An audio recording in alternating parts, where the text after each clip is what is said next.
Hi, my name is Keri Barnum. I am the Executive Director of New Shelves Books, and I'm here today for Free Advice Friday, the hour every Friday where we answer your questions live about book marketing and publishing. And we are here at newshelves.com/FAF. You are welcome to join us live any Friday. We would love to have you. We do take questions live, and we take questions via email as well to info@newshelves.com. We've got some questions coming in already today and a couple things that I wanted to talk about that I've just seen going on this week. So let's get started. Scott is asking, my book had its final proofreading and I'm ready to put it up on Amazon and Ingram Spark.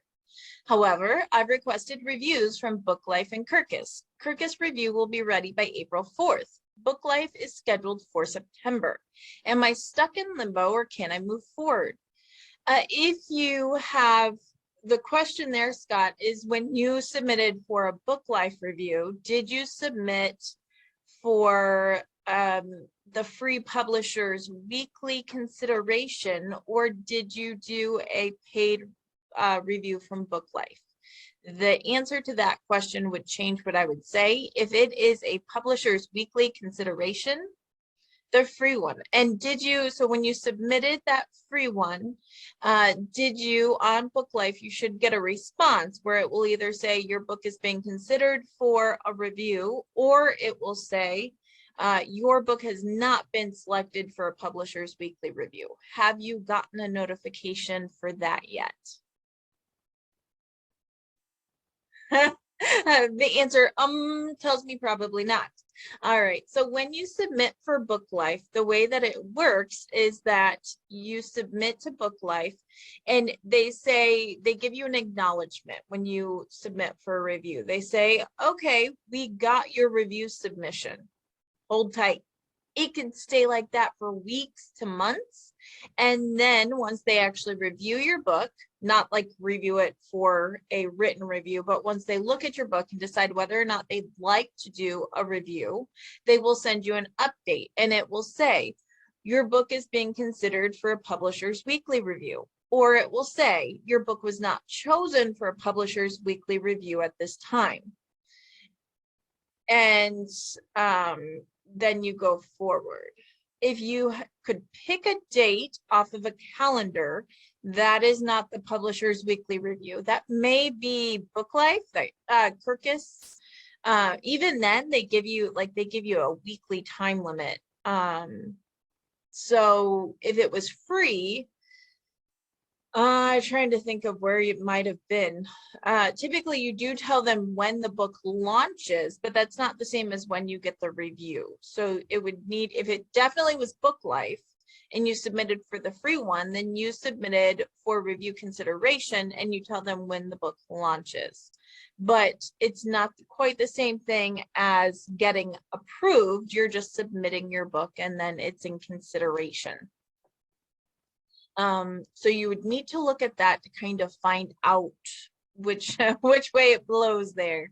But they do give you updates every time when you upload your book. They say they acknowledge they got it, and then they send you another update to let you know whether or not your book is going to be considered for a publisher's weekly review. So you got to wait for that. If you publish your book before they, if you publish your book, you said it was going to come out in September, and if you publish your book before they make a decision, they most likely will not take it if you publish it early. So I can't tell you without those details on whether or not you would want to go forward with publishing early.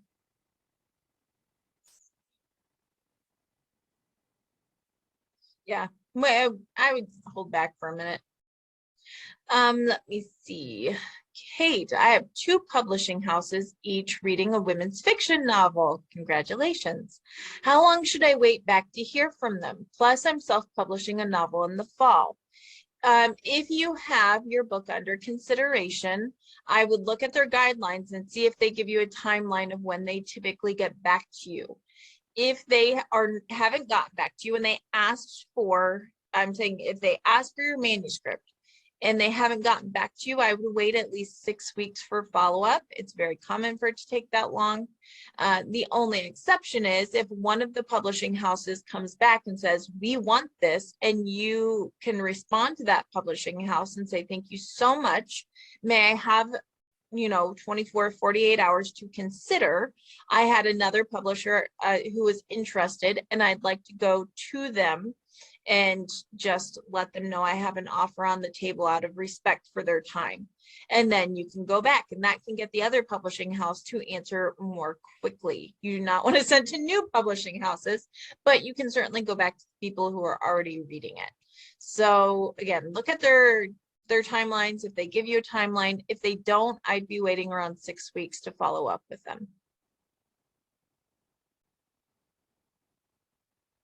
Random question. I'm trying to set up my Ingram Spark account, and it wants me to accept or not 3 agreements, one for global distribution, one for ebook distribution for Apple, and one for ebook distribution for Amazon Kindle. If I'm planning to put my book in Kindle Unlimited, is that a direct agreement with Amazon? Should I only select the Ingram Spark Global Distribution Agreement? So the Ingram Spark Global Distribution Agreement is for your print books. You need to accept that. The other 2 are for ebooks, and I don't typically recommend that you distribute your ebooks through Ingram Spark.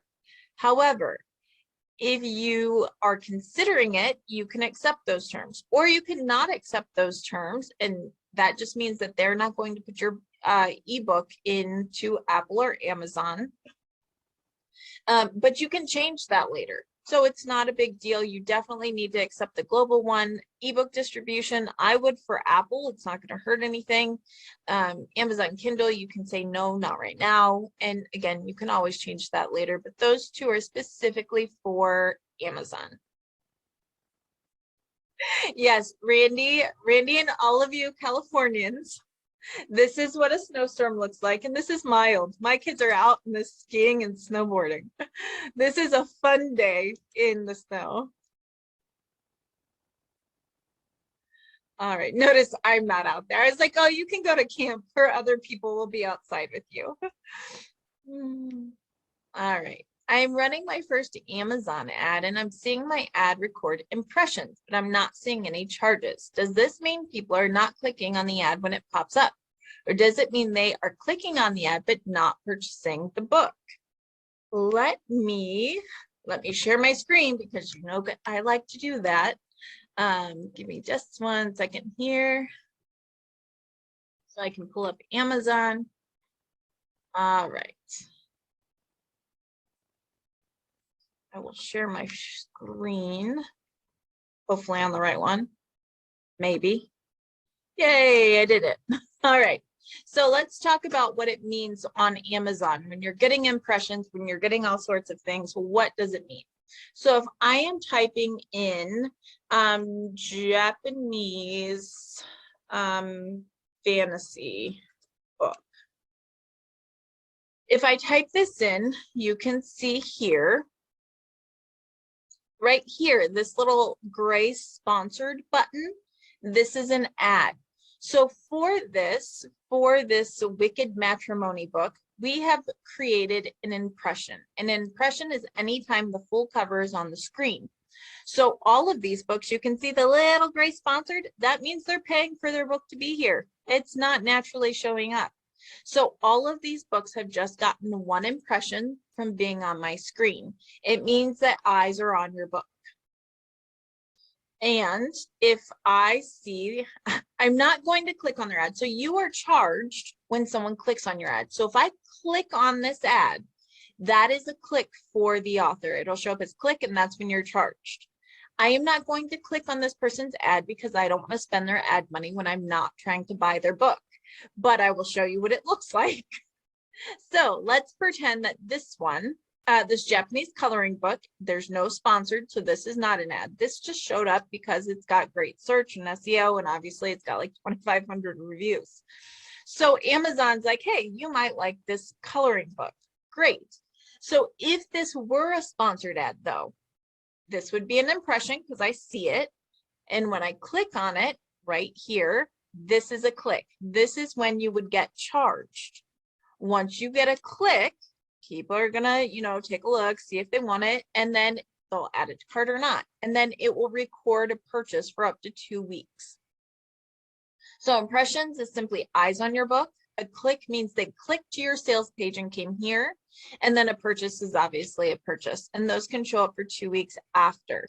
So when we're looking at an ad, that's kind of what it means. And my rule of thumb, let me stop sharing. My rule of thumb that I go by is for impressions, you typically want for every 1,000, 1,500 impressions, you want at least 1 click.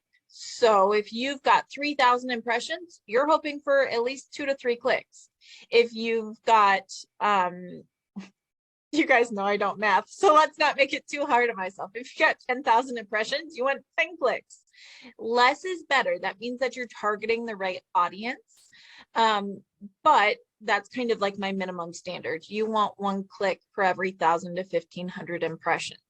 And then the goal typically is from getting a click to a sale. You want 1 sale for every 10 clicks. More, of course, is better. Higher conversion is always a good thing.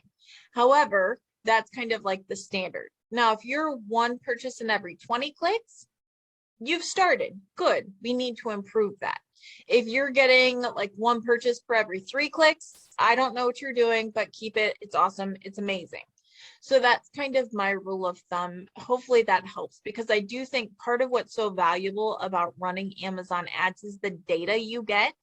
So if you are running ads and you're getting impressions but no clicks, it tells me that either your cover is not doing its job and it's not enticing people over, or you are advertising to the wrong audience and they're not interested in it. So it's either the cover's just not doing its job, or it could be that maybe you are advertising to a 50 and up audience, but your cover is saying 20 and younger or something along those lines. There's some disconnect there. Now, how many reviews you have can also impact both your impressions and your clicks and your sales. It kind of goes along the whole way.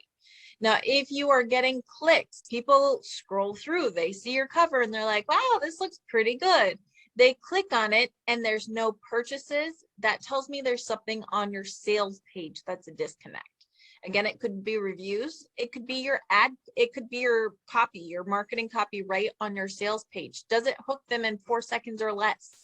Is it appealing? What kind of drama do we create? And also the last thing we look at is your price. So those are things that you can kind of tweak to see if it makes a difference or not. So all of those, the impressions, the clicks, all of that, they're like little breadcrumb clues that you want to follow to see where the disconnect is so that you can improve it if possible, and you can kind of realign yourself.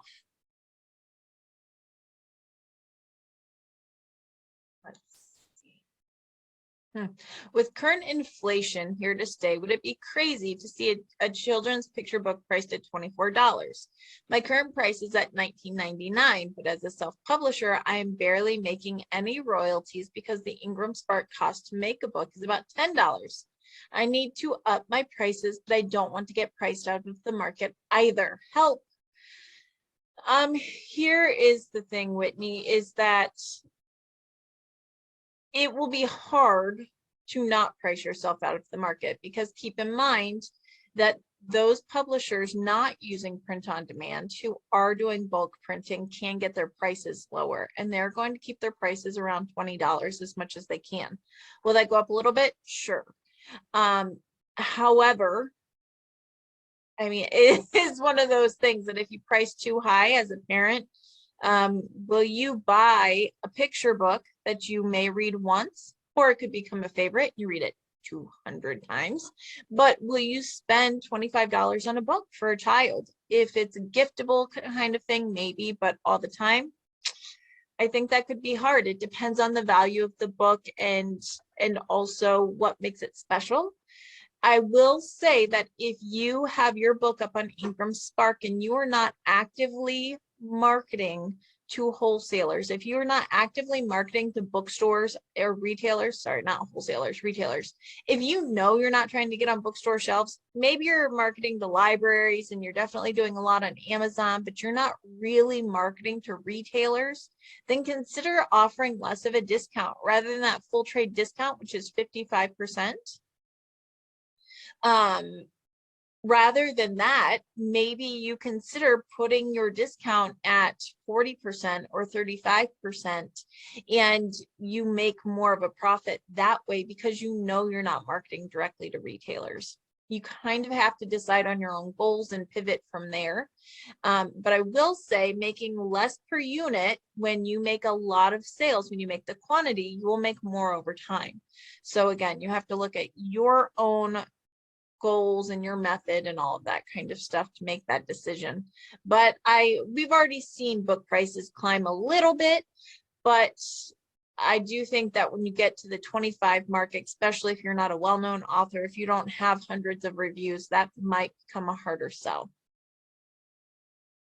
And Caroline is asking, do I have a video where I've done Amazon ads and go into the numbers and recommendations? I don't think I do, Caroline. I'll have to consider that. I know we've played around on it here a little bit, but typically when I do that, I have to have someone's account to play in who doesn't mind their business being all over the internet. So let me see what I can do.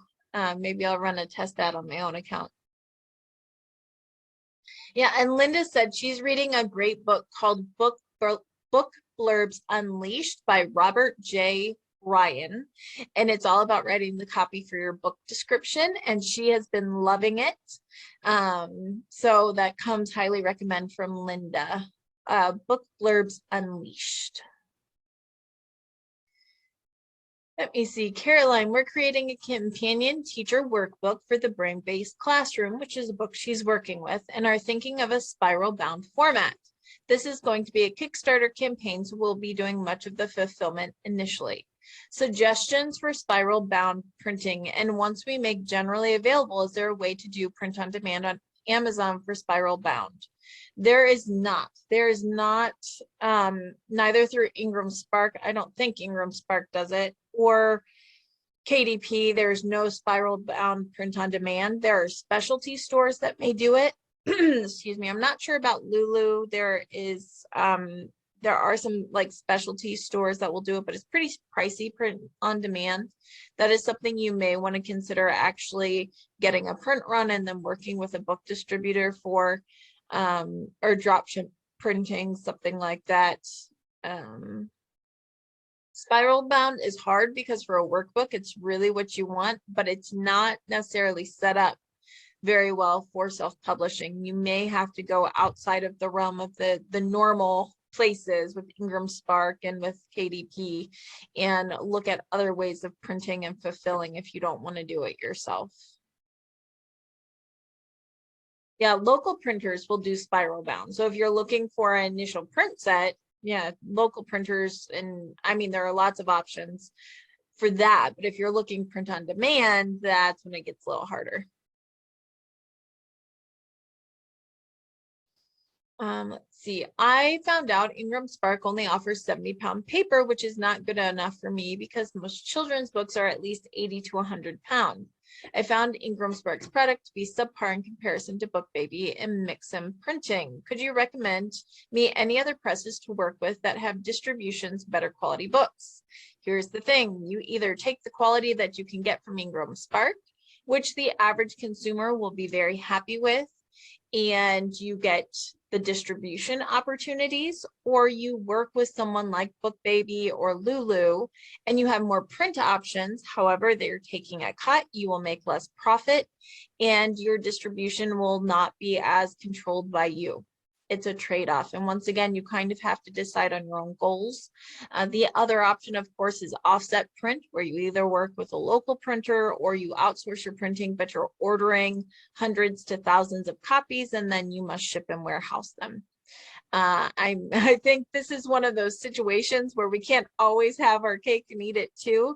And each platform has pros and cons, and you've just got to decide the pros and cons that you personally can live with and what works for you and your brand. And that's one of them. I mean, I see that a lot from children's book authors is they want the quality of a traditional children's book, but you have to keep in mind that the children's books you were typically seeing on store shelves or in the library, these are not typically print on demand. A lot of these were offset print, and the quality available through offset print is just different. You've got more control over it that way, but then you do have to do a different distribution. You have to either work with a book distributor or fulfill yourself. And so it's a trade-off one way or the other.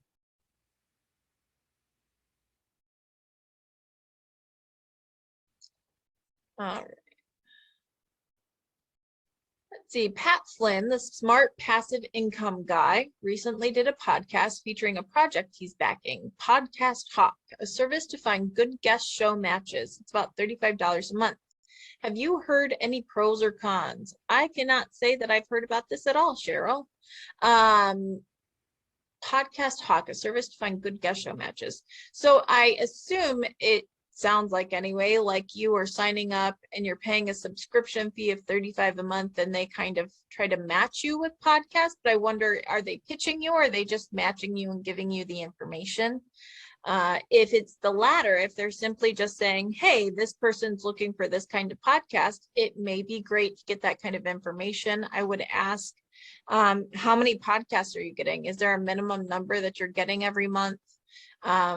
Is it controlled? Do you only get 5 a month or what have you? And then I would ask you, is what's more important to you, the time or the money? Do you have the time to go research yourself, or simply having it show up in your inbox and being a great opportunity?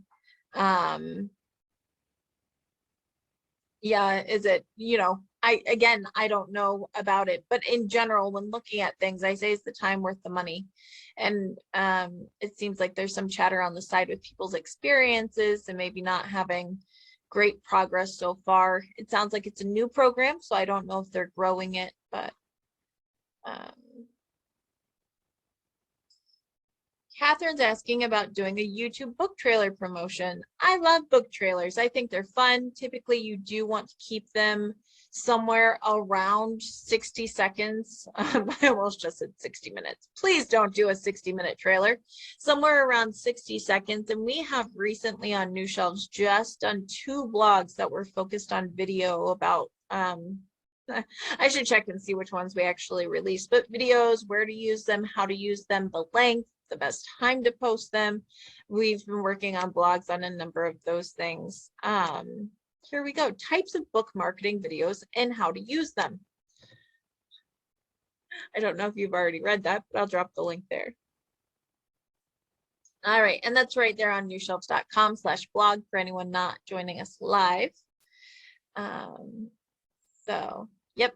So I think that book trailers are fantastic. I think that they can be used in a lot of ways. I will say that marketing directly on YouTube, I haven't personally seen any huge increase, but I do like to host them on YouTube because, hey, why not? And then share them. I have had a lot of success with video trailers doing Twitter ads, Facebook ads, putting them on other social media platforms. You can upload those to your author central page, so it shows up there. You can also upload it onto your website and use it there. So there are quite a few ways that you can use book trailers, and it's kind of evergreen, which I love. All right. What are the delivery costs to me for my ebook if I want to use Amazon and Draft Digital? I don't know how to price my ebook because I don't know what the charges are. Last I checked, Pam, Draft Digital is 15%. They take 15% of the retail cost, and that is how they do it. Now, Amazon has their delivery fee, which depends on if your royalty, depends on if you are doing the 30% or the 70%, if maybe it's 35%, but if you're at the 30% level, you make less of a royalty, but your delivery charges are typically lower. And that is for anything under $2.99. If it's $1.99, you're only able to do the 35% option. If you, however, have a book price between $2.99 and $9.99, you have the option of going with the higher or a lower royalty. If you go with a lower royalty, there's no delivery charge. If you go with the higher royalty, the 75% royalty, there is a delivery charge, and that depends on how big your file is. However, ebooks are typically going to be profitable. So as far as pricing an ebook, it really depends on what's in the market, what your genre is. But very rarely, unless you're pricing it under $2.99, do you have to worry about the profitability of an ebook. You just have to make sure that you are not spending too much in your ad cost. If you're spending, $2 to get someone to buy the book and they're buying it on ebook and you're only making $1.75 in ebook royalty, then that's kind of different. But as far as the outright sale, typically they are going to be profitable.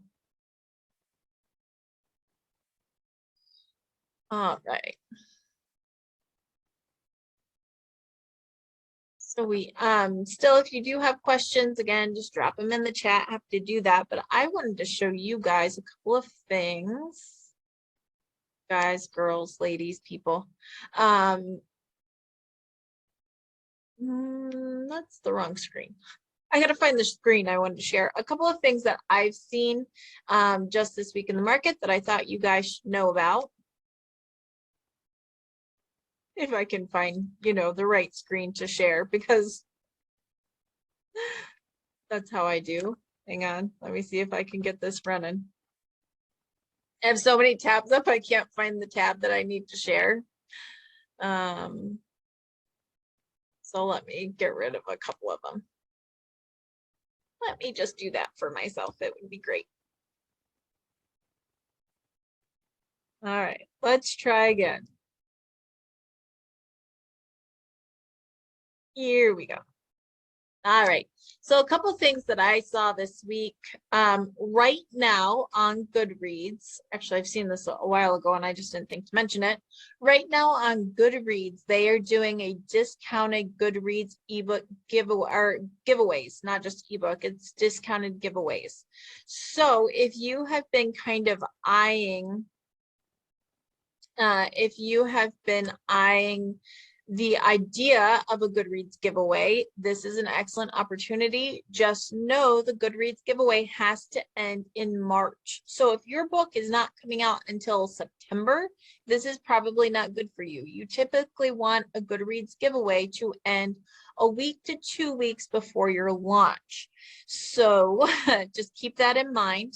But a Goodreads giveaway, you can either do Kindle books, which is connected directly through your Amazon account, and then they give away the free copies from Amazon, or you can do print giveaways. If you do a print giveaway, I recommend you do 3 to 5 copies.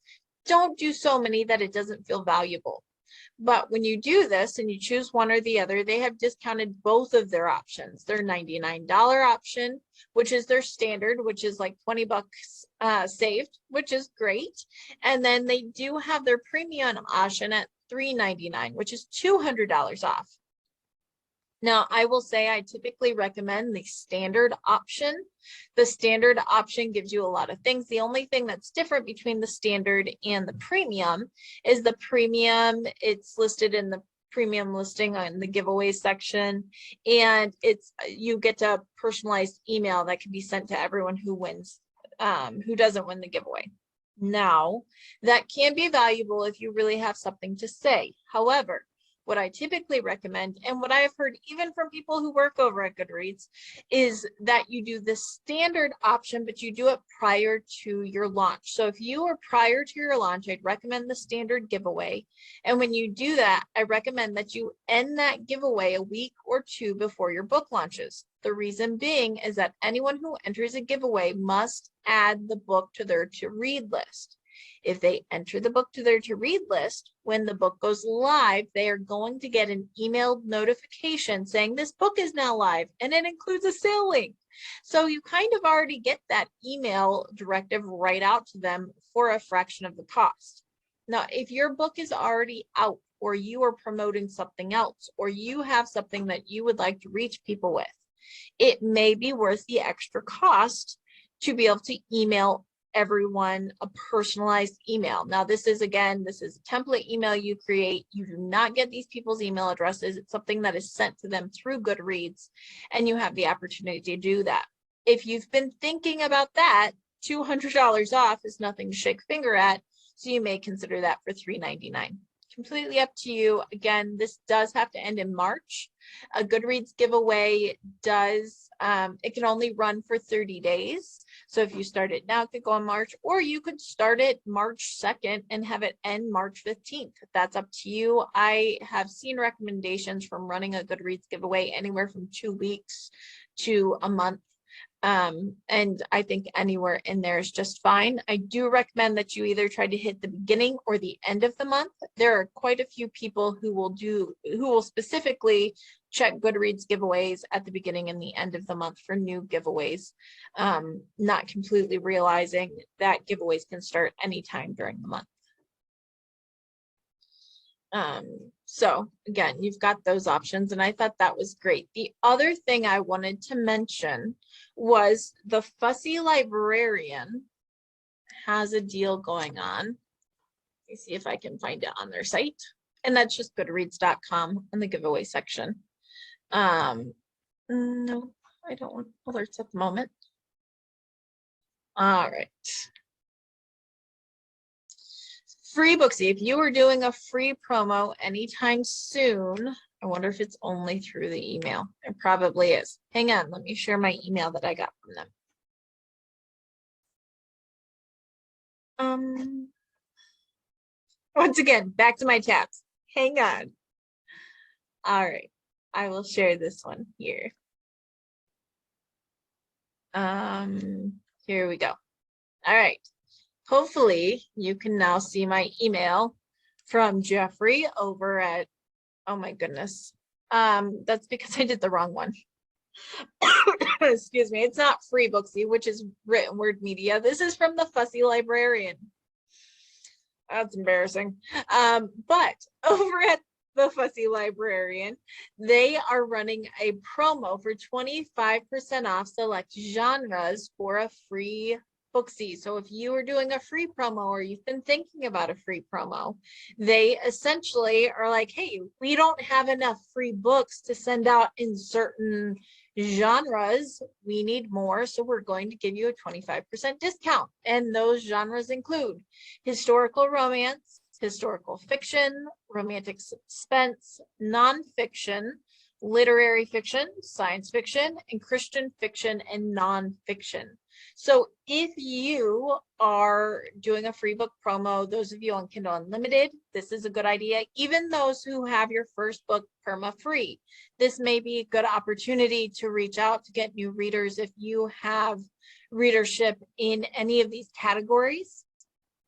No codes and all of that is what they're saying. So now that I have the right website, let me click on that, and then we'll and then we can look at pricing together. And I love the Fussy Librarian. I use them for almost all of my ebook promos. So let me show you. There we go. All right.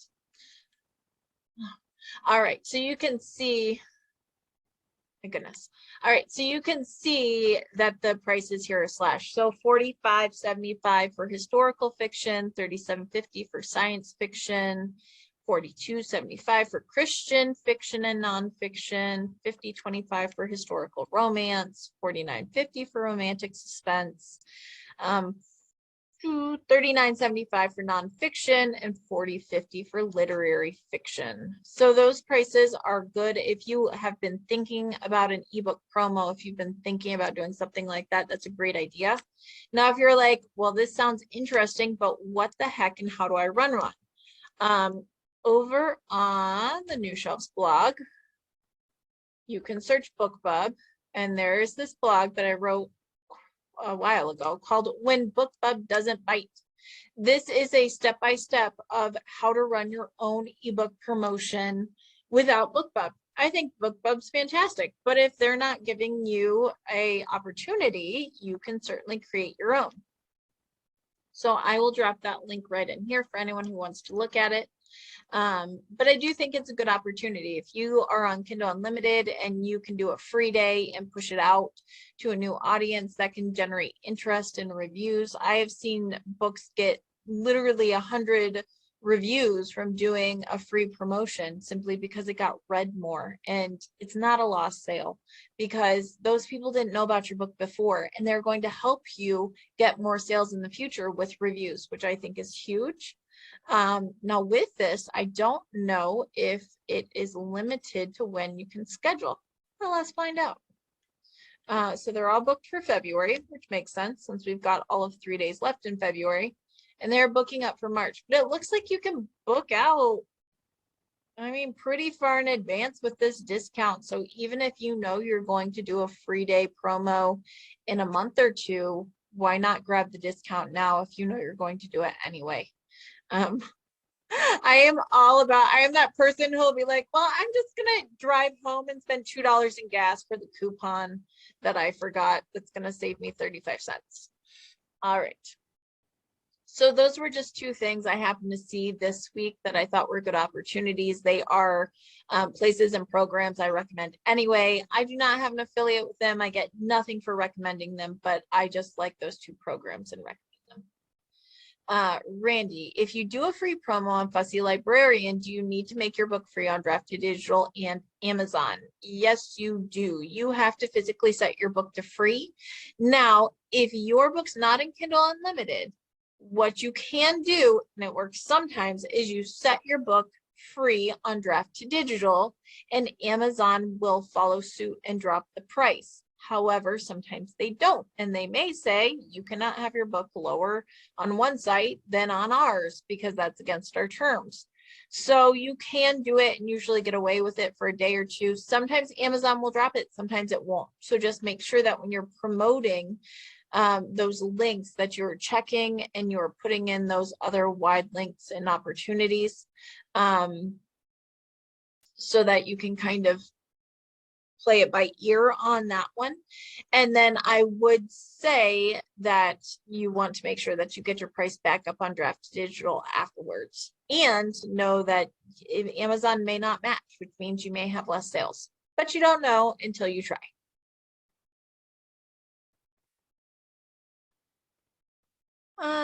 I am setting up an Ingram Spark account and am clueless about their tax exemption document request. You would have to look up that tax document and talk to your accountant, I'm afraid. I can give no information on that because I'm not qualified.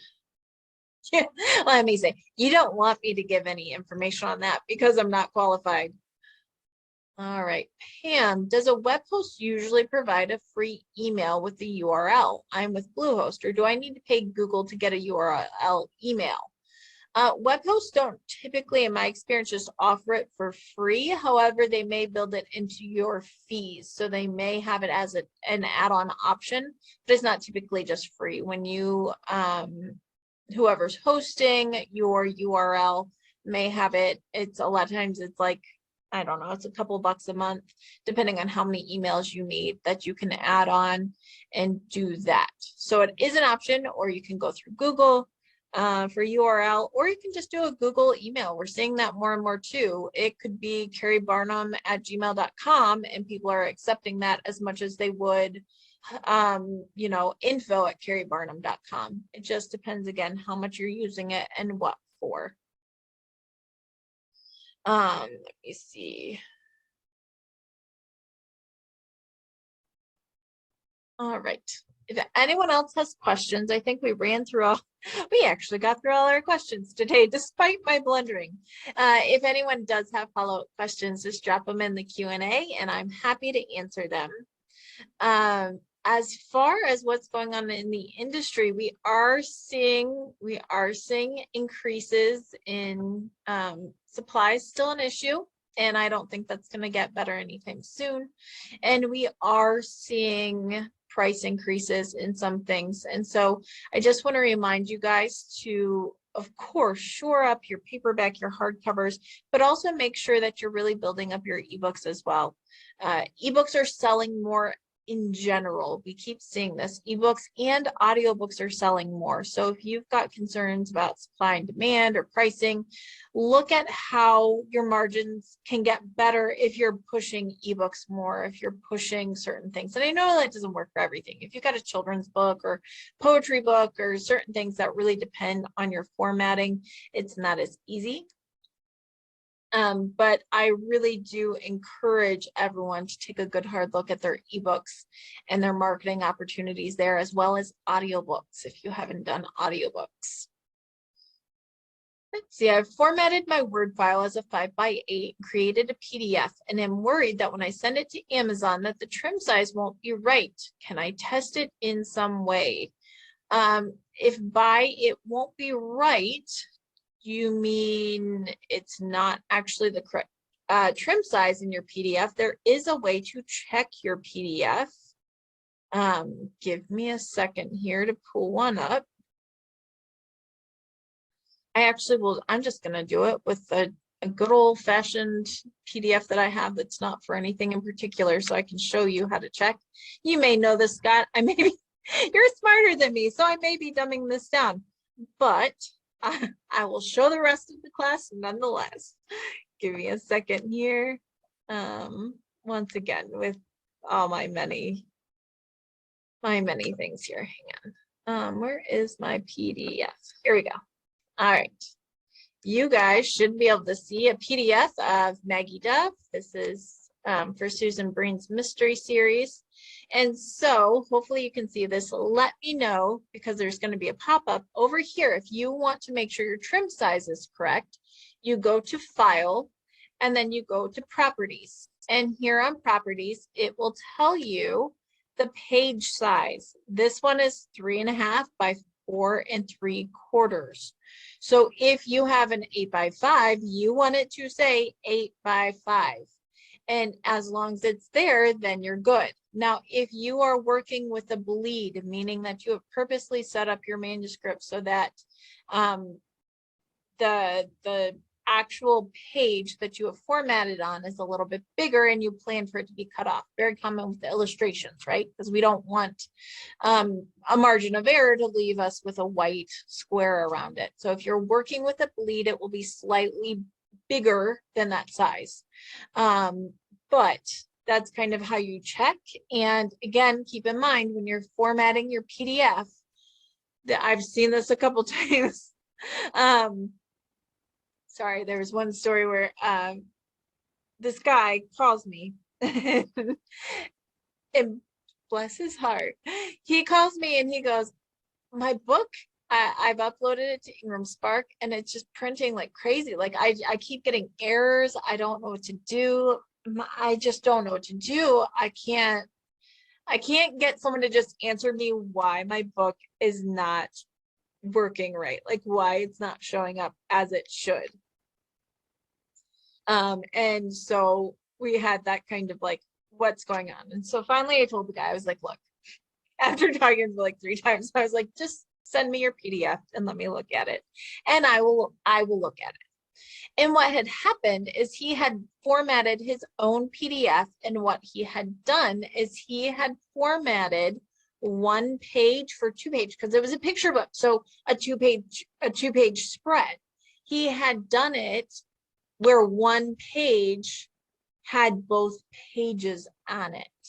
And so it's really important that even if you will have a book that has a 2-page spread, each page is developed on its own and it's the correct size. So when we're measuring a book also, we're not looking for like how big the book is open. We're looking for the size of a single page, and each page must be designed on its own. And I know, like, when you think about it, you're like, oh yeah, that makes perfect sense. But if you don't do this for a living, if you're not constantly in here, that can be baffling. So that is something to keep in mind. And again, you just go to File, you go to Properties, and it tells you the size. And also keep in mind, when you upload your book, whether it be on Ingram Spark or on KDP, they give you a digital preview. They give you, like, you can see it, and they have little outlines of where your page will be cut off. So if it's funky looking, you will know before it ever goes to print, and you will be able to fix that. I still recommend getting a printed preview copy, a review copy that you can kind of look through, especially if it's your first book. But you do have those digital things that work pretty well. So I'm not sure if I dumbed that down too much, Scott. Like I said, you're way smarter than me, but hopefully that helps a little bit.